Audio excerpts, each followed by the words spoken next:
Good afternoon, everyone. I welcome you to the third session of Inspire to Aspire webinar series. I would like to start it with a very famous quote. Don't tell me sky is the limit when we actually have footprints on the moon. NASA has proven this to us when Neil Armstrong landed on the moon in July 1969. And since then, there has been no looking back for us. We are here with the biggest opportunity of this year, where you will get to interact with an aerospace engineer from NASA, Mr. Jarred Wilhite. Mr. Jarred, it's an esteemed honor and a great pleasure to have you with us today. Yeah, thank you, Sakshi. It's an honor and pleasure to be here with you guys too. So, Mr. Jarred is an aerospace engineer in NASA's Glenn Research Center. His work involves modeling, designing, and analyzing aerospace systems and vehicles. He joined NASA in 2012, and since then he has been working with the organization, which is just a dream for most of us. I'm sure that our young viewers who are watching this webinar are extremely excited to know a lot of things about you and from you. So friends, Mr. Jarred first is going to show us a very interesting presentation about his life, his journey from his childhood till today. And I'm sure you're as excited as I am to see that. Okay, can everyone see this?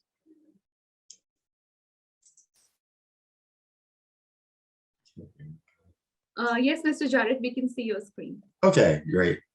Okay, thank you, Sakshi. As she mentioned, my name is Jarred Wilhite. I'm an aerospace engineer at the NASA Glenn Research Center, which is located in Cleveland, Ohio. So just a little bit about myself. I was born and raised in Cleveland, Ohio. I grew up in a family of four. It was my mom, dad, and my younger brother. And growing up, I was always interested in math, science, and anything related to space and the solar system. I would spend hours reading books about just the different planets and different, just anything related to the solar system and NASA in general, just always piqued my interest. So where I went to school. So in 2009, I graduated from Benedictine High School, which is an all-boys Catholic high school. And it prepared me very well going forward through my academic career. And I attended the University of Cincinnati for both my bachelor's and master's in aerospace engineering. And the campus is very large, but this is just one building. This is my favorite building on campus because it's the Engineering Research Center. And that's where I spent pretty much every day of my college career in the Engineering Research Center. It's a very cool building. And now in addition to working at NASA, I'm pursuing my PhD in aerospace engineering at Case Western Reserve University, which is located in Cleveland, Ohio. And it's only about 20 minutes from where I live. So, okay, now how I got to NASA. Sakshi touched on this a little bit, but I'll tell you exactly what my path was. So in 2010, I just finished my freshman year of college at University of Cincinnati. And I had the opportunity to do a short 10-week internship at NASA. And in 2012, this is when I got to do my first official co-op at NASA, or first internship. And this was really cool because I got to actually work on a real life NASA project. And so that was really fascinating. And in 2014, 15, it was around this time where I finished my undergraduate career. So I got my bachelor's at University of Cincinnati, and I finished my internships, and I started graduate school at the same school. And this is a picture of me next to a replica of the space shuttle. And this is actually at the Johnson Space Center. And I showed this picture because it's just, it basically just summarizes a turning point for me when I started graduate school. And how I really got interested, that I knew this was exactly what I wanted to do in life, was to work at NASA. And in 2016, I graduated with my master's from the University of Cincinnati. And this is a picture of me with our school mascot, the Bearcat. And now it's a dream come true to work at NASA Glenn. And I've been there for 5 years as of Monday. So yes, a dream come true, and just seeing NASA growing up, it was always visible to me, like in my hometown. So yeah, I'm enjoying it a lot. So, and I'll be happy to answer your questions, any questions you have about it later on. So now I want to talk about what NASA does for those people who don't know. So we're mainly focused on developing science and technology for aeronautics and astronautics research. So this is a picture of the International Space Station, where 6 astronauts are located right now and orbiting the Earth, I believe, every 90 minutes or something like that. And they conduct a lot of experiments that benefit humankind and everyone around the world. And of course, we develop satellites which orbit the Earth, tracking and transmitting data for like weather purposes, or just studying the climate, and pretty much anything you can think of. And of course, GPS satellites and things like that. So we are also heavily involved in developing and launching space probes out into different planets in the solar system and throughout the galaxy, different galaxies, and just learning about what's out there in our universe, which is extremely vast. And we have interplanetary missions for these space probes, and eventually for people as well.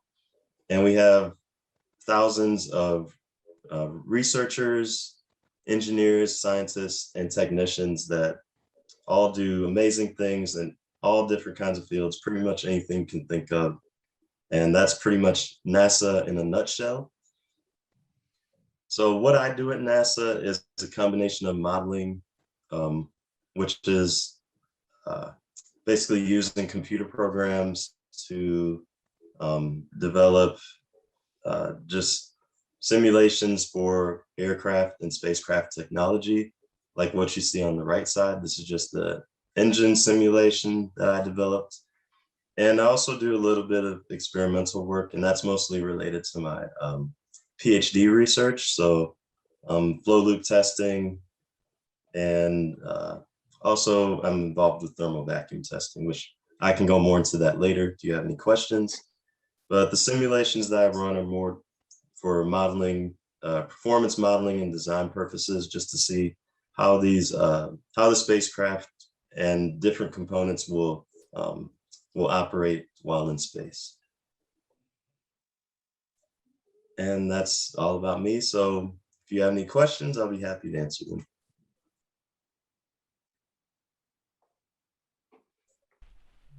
That was awesome, Mr. Jarred. I'm sure that now we all know that how you became an aerospace engineer and what kind of work you do at NASA and what kind of work NASA in general also does.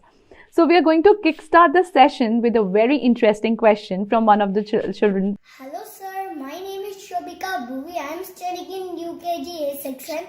My school's name is St. Anne's Girls High School. My question to you is, what inspired you to become a scientist?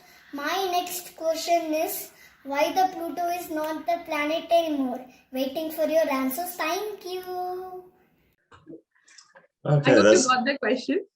Yes, those are great questions. So what inspired me to become an engineer? Is that right? So like I kind of mentioned this in the presentation, but just always being interested in like science, engineering, and mathematics. And just also when I was in 6th grade, we went to it was a field trip to the NASA Visitor Center, the science center that we had.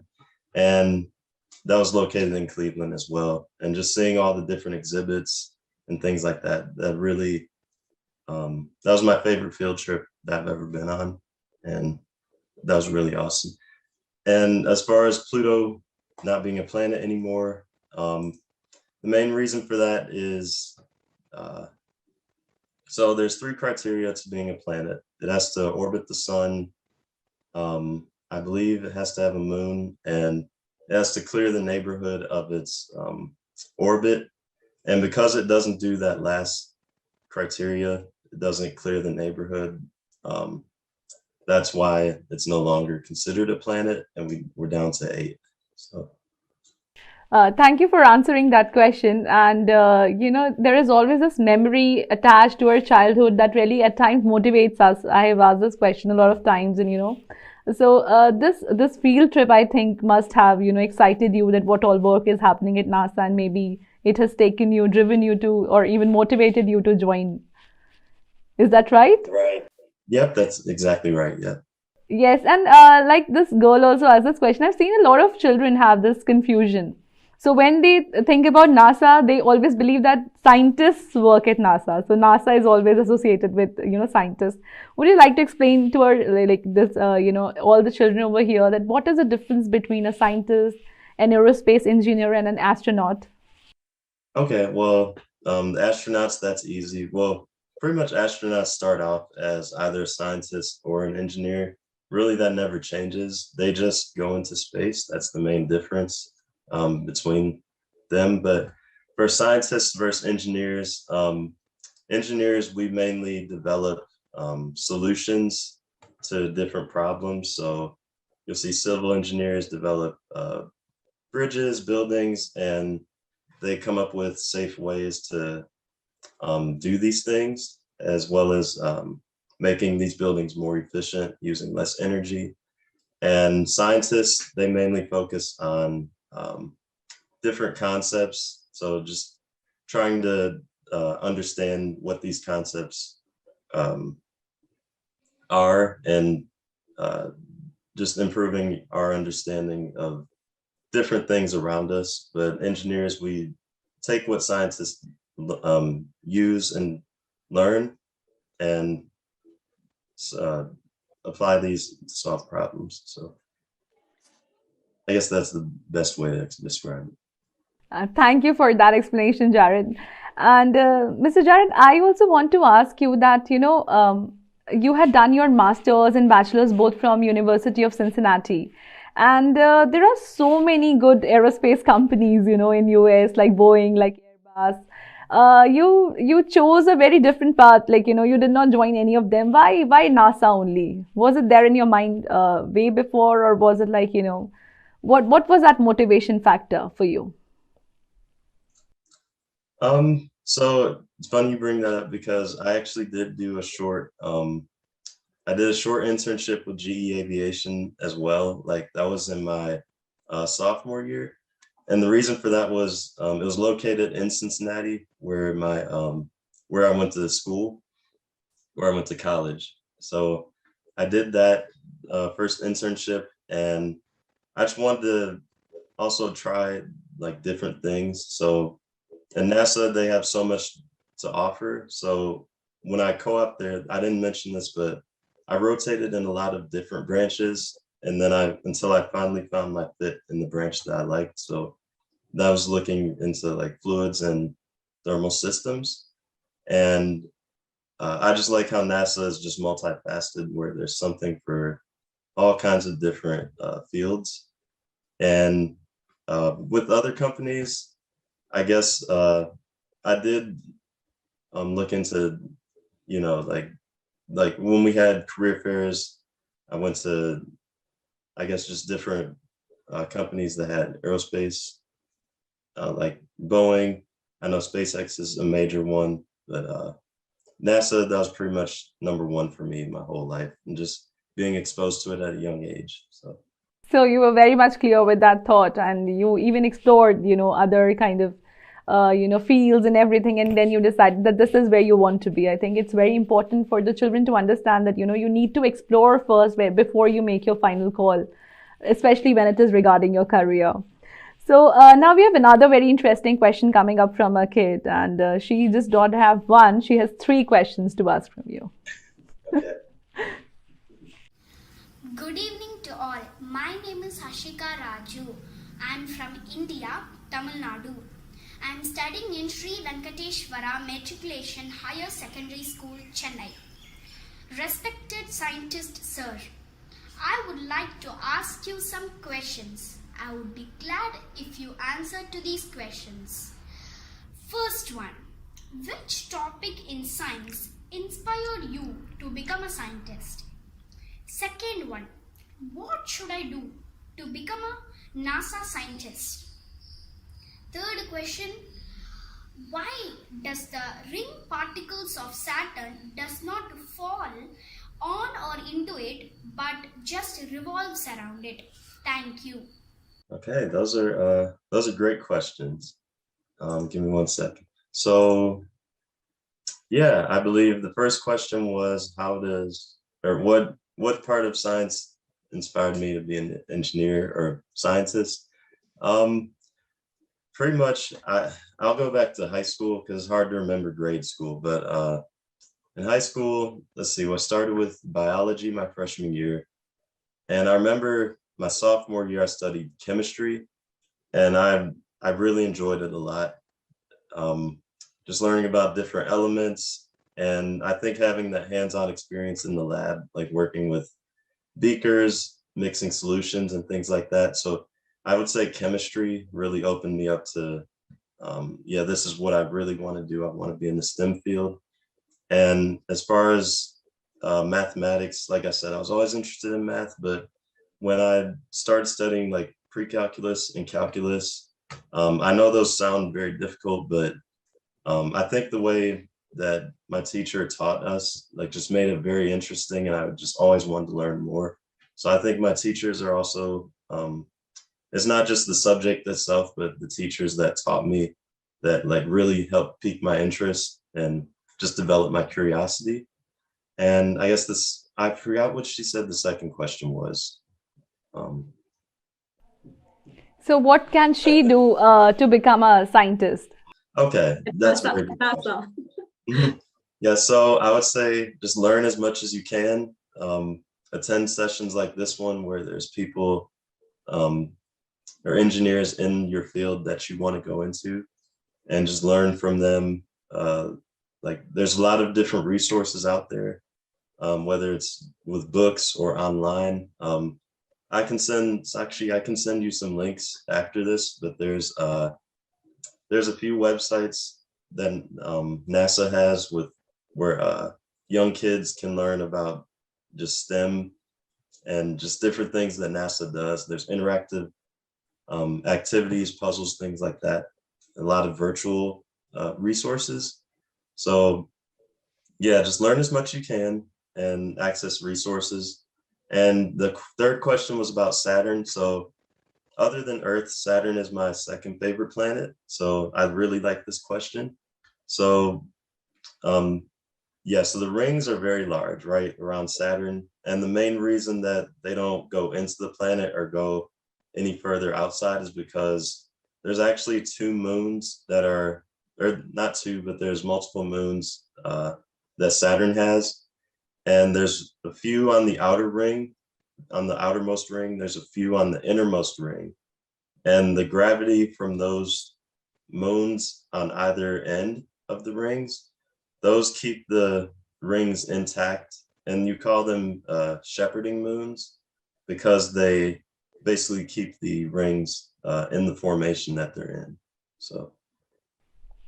That's great. The answers were as interesting as questions. I was not aware of the Saturn thing, that how it, that was a very interesting question. And I would also want to know that, like this child had this curiosity that, what happens, and the child who asked the question before also wanted to ask about Pluto. So we all have these curious questions about space. So what was that question that you used to have in your childhood? What were those questions about space that you had when you were a child? I always wanted to know, I guess, more about like the moon, like what exactly was it and why was it up there? And I guess I had like a lot of different questions, but never about like why the rings didn't go into the planet. That's a really good question. I always just wanted to learn like as much as I can about the different planets. And I know the asteroid belt, that always piqued my interest, like wondering what exactly that was and why it was there. And pretty much any question you could think of, I came up with it. But yeah. So it's very important for all of us to have that curiosity alive. Only then we can answer these questions. I think that is what drives us. So I'm very happy to know that, even these children are having so many questions. And like you just mentioned about, NASA having learning opportunities for these curious minds. So would you like to talk a little about that? What are those opportunities? I'm very interested to know that. And I'm sure even the kids would be. Sure. Actually, I'll share my screen one more time because Yes, sure. if I can find it. Um, there we go. Okay, so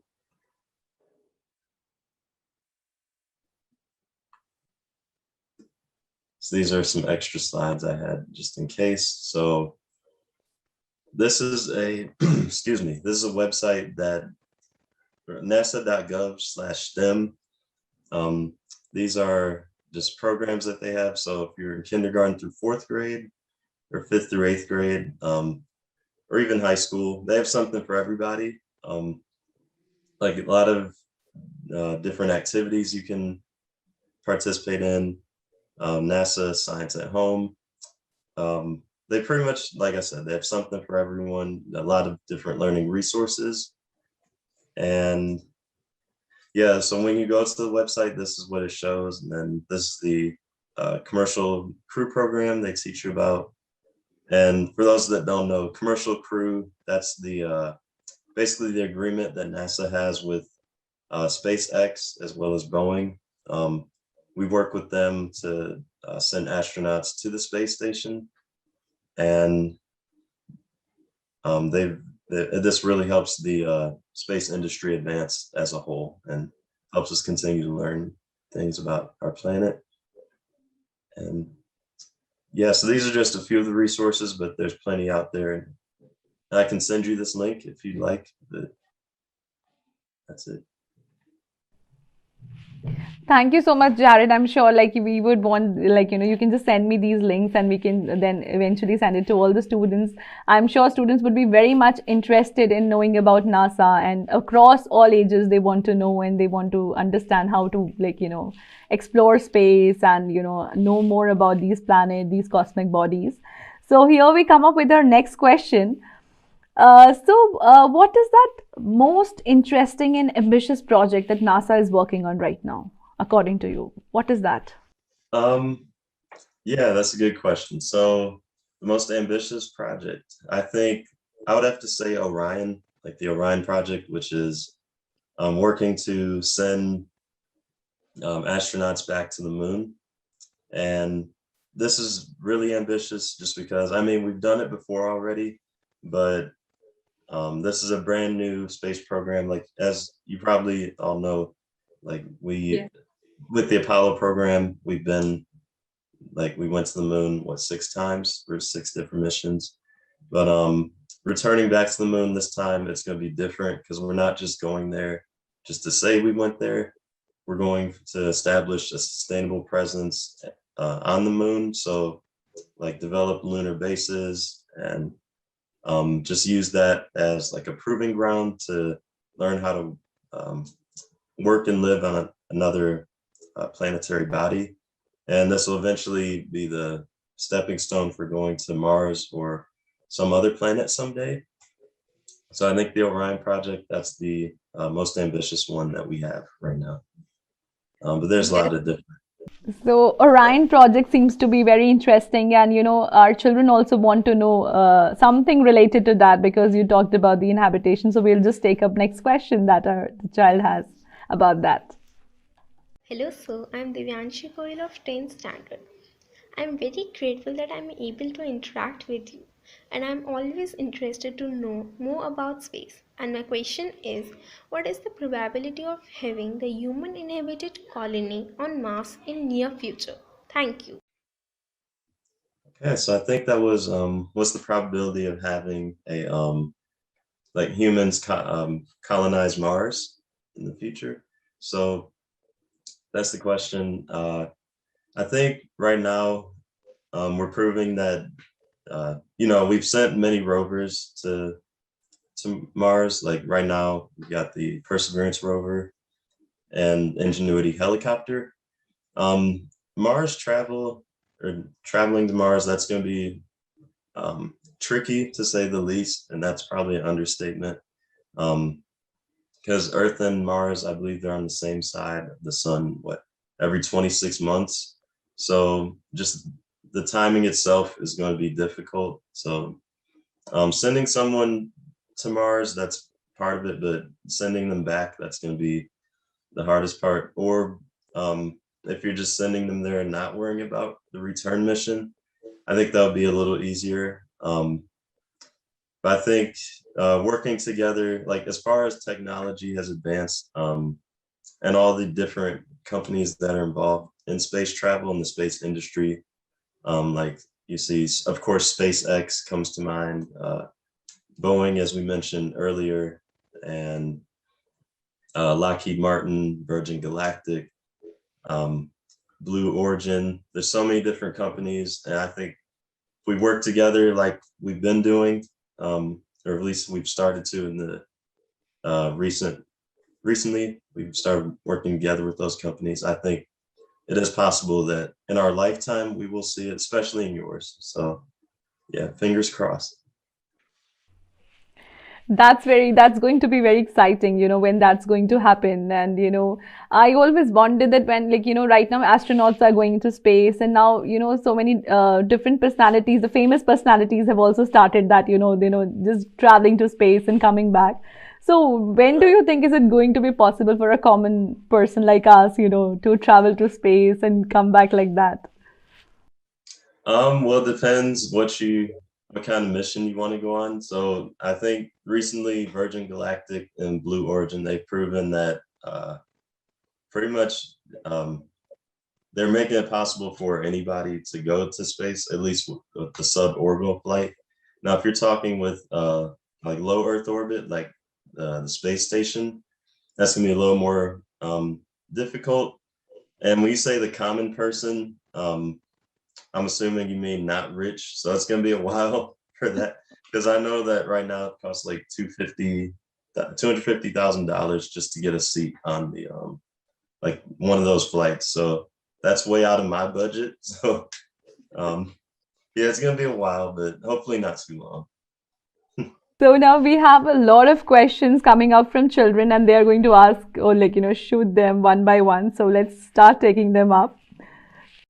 Hello sir, my name is Palak. I am in standard 5th. My school name is Gandhi Vidyalaya English Medium School in Paria. I am from Gujarat, and my question is, what went wrong in Columbia Space Shuttle in 2003? Thank you. Okay, so yeah, that's a very good question. So with the Columbia Space Shuttle, that was really sad. Pretty much anytime there's a loss of life like that, it's really sad. And we have a Remembrance Day at NASA for each of those missions where we lost astronauts. But to answer your question, there's a lot of research, a lot of different studies that were done to determine what happened. And what exactly happened was a piece of the foam insulation broke off of the spacecraft, and it impacted it as it was as the spacecraft was launching into low Earth orbit. And I know a piece of foam doesn't seem like much, but when you're traveling at that speed, anything that can impact the space shuttle, it can cause a lot of damage. And unfortunately, they didn't see it in time. Like, so when they tried landing, you can imagine there's so many G forces and just like the heat, the amount of heat is like unfathomable when you're landing from outer space and into back on Earth. So I think just all those factors just caused that unfortunate incident back then. So yes, it's very important to explore the reasons and ensure that, such incidents don't happen. It's always a big risk, whenever these astronauts are going. So, and, because we never know what's going to happen in space. So a lot of probabilities involved there. So let's take up the next question from another student who is very curious and want to ask this question. Hello sir, I am Smitakshi Mukherjee. I am from Abhinav Bharati High School. I read in class 2. I have a question for you. Why universe appears so dark? Thank you. Have a good day. So I think it was, why does the universe appear so dark? So I think okay, so I'll start with just our planet. So of course the sky appears blue, right, during the day, and this is mainly because on Earth, as you know, we have an atmosphere, and we have a lot of different gases like air. So basically our atmosphere is composed of nitrogen, oxygen, and other gases, right? So because we have an atmosphere here on Earth, when the sun shines, it scatters light throughout the different gases in our atmosphere. So the sky appears blue during the day, or any different color, just depending on what the conditions are weather-wise. And at night, of course, you have a dark sky. So the sun is not able to scatter that light anymore. And so when you look at the moon, if you're on the moon, or if you're just floating in outer space, there's obviously no atmosphere out there. So there's no, the sun can't scatter light across the any gas particles. So that's why everything appears black when you're in outer space. So I hope she got the answer to that, and I'm sure that we all used to wonder, when we were also a kid, that, why is universe so dark? And the more we get to know about it, the more thankful we are that we are on planet Earth. And it's so beautiful and amazing, and so different from the other planets and other cosmic bodies. So let's take up the next question. Hello sir, my name is Swali Tripathi. I'm from grade 12th. It's an honor for me to interact with you. So my question for you is, what role does NASA play for understanding global warming and climate change?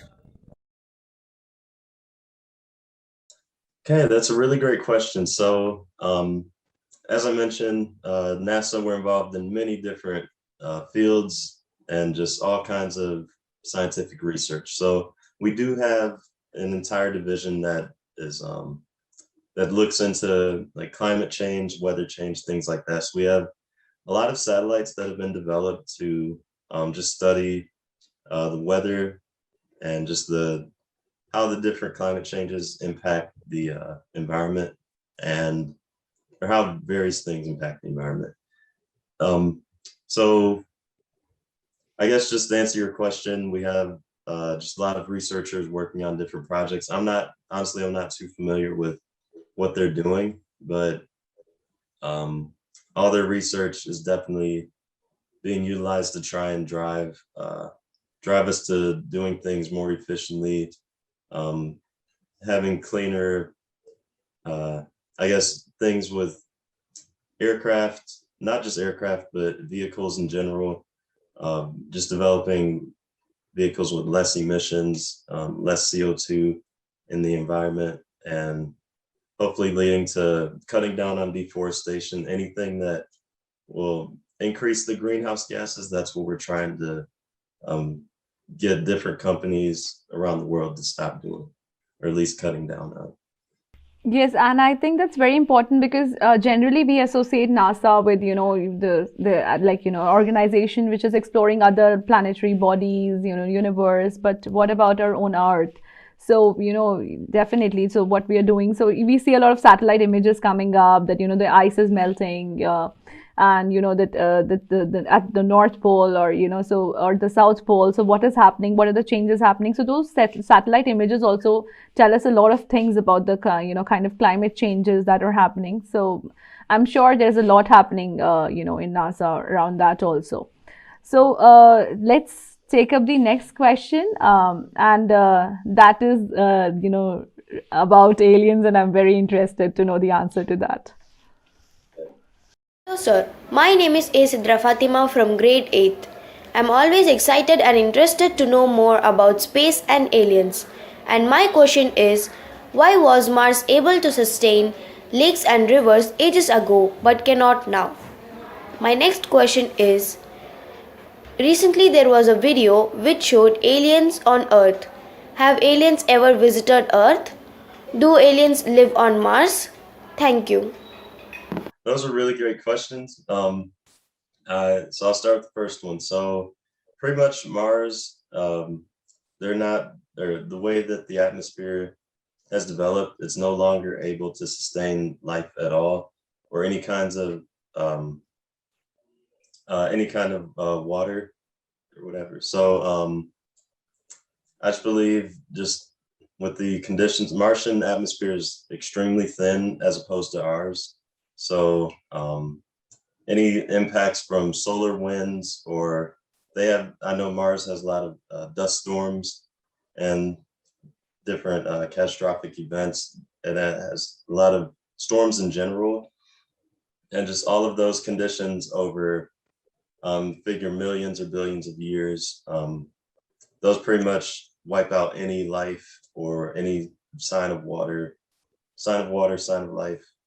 just not able to be able to sustain for that amount of time. And also, as far as aliens on Earth, there's none that I know of. If it's happened, I would not know. I wouldn't be surprised either, because I don't believe we're alone in the universe. So I can't say whether or not that has happened, because but that's up to, I guess, your interpretation. Yeah, I think it's a question we all have, and none of us has the answer to that. We all are exploring. But something makes us believe that yes, maybe, just like you said, that we're not alone. So that's one of the things that we all visualize and think, that how, all the Star Trek movies became so famous. So so let's take up the next question now. Good morning, sir. My name is Dhruv Gupta. I'm studying in class 12th, D Public School, Shrestha in Delhi. So I have read many newspaper articles about ISRO launching satellites and new missions in space. So I want to ask, what do you think, how significant role is India playing in exploring space? Okay, yeah, this is a great question. So ISRO, I know there are some collaborative events that we've had with ISRO in the past, and I think currently we're developing a satellite with them.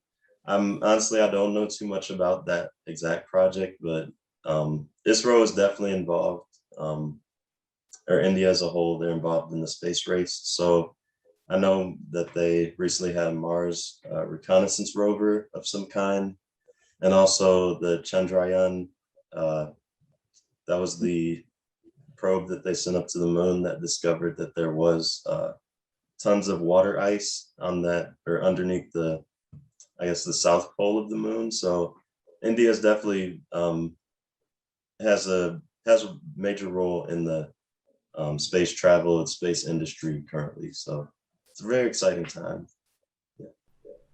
Yes, I think we all want to, collaborate together. And it's not about space race anymore. It is more about collaborations and doing things together and exploring space as much as, possible, and finding out what is there, on Mars and Moon, and, what all could be done to inhabit those planets, and, a lot of different things. So, Jarred, this is my final question to you. You are an inspiration for many. So what you have achieved in your life is just a dream for a lot of people to join NASA. And otherwise, also, children have a lot of goals in their life. So you were able to achieve what you always desired for. So what is that one message that you would like to give children, who are watching this show right now, watching this session right now? Yes. So I guess one thing, that's an excellent question. One thing I didn't mention when I was showing how I got to NASA was all of the challenges that I had to overcome along the way. So my third year of college was probably my toughest year. personally and from academic standpoint, just because I was seeing a lot of things for the first time. I was introduced to a lot of new concepts that I had never seen before. So it got really difficult for me, but I knew that that's what I wanted to do. So I just worked extra hard. I spent extra hours in the lab, extra hours studying. I would have friends that would go out and, you know, party and things like that. And I didn't have that luxury a lot of times. So when you really want something, you just work extra hard for it, and takes perseverance, hard work, dedication, things like that. Also, I wouldn't be where I am today without my support system from like my family, my friends, my wife, and things like that. So it's important to have strong support system around you, people that encourage you during those challenging times, and just always remember your goal and go after your dreams no matter how hard it gets. So I think just you do those two things, you'll accomplish what you want in life. Thank you so much for your inspiring words, Mr. Jarred. I think it's very important. I mean, the biggest takeaway will be to stay focused, to know exactly what you want and not giving up on that. Like you said, that your third year was very extremely difficult for you, but you did not give up on your dreams. You know where you wanted to go. It was always clear in your head that you know what you wanted to do.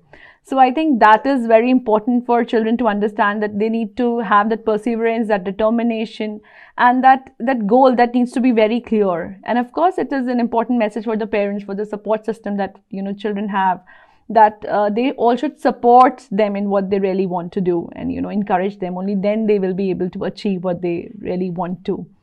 Thank you so much for your precious time, and it was wonderful talking to you. I'm sure all the children who were watching it enjoyed, you know, getting the answers to all those questions about space and about NASA. And it was a wonderful, wonderful opportunity, Mr. Jarred. Thank you so much. Yeah, thank you. I had a great time. Thank you. Thank you. Thank you so much, all of you.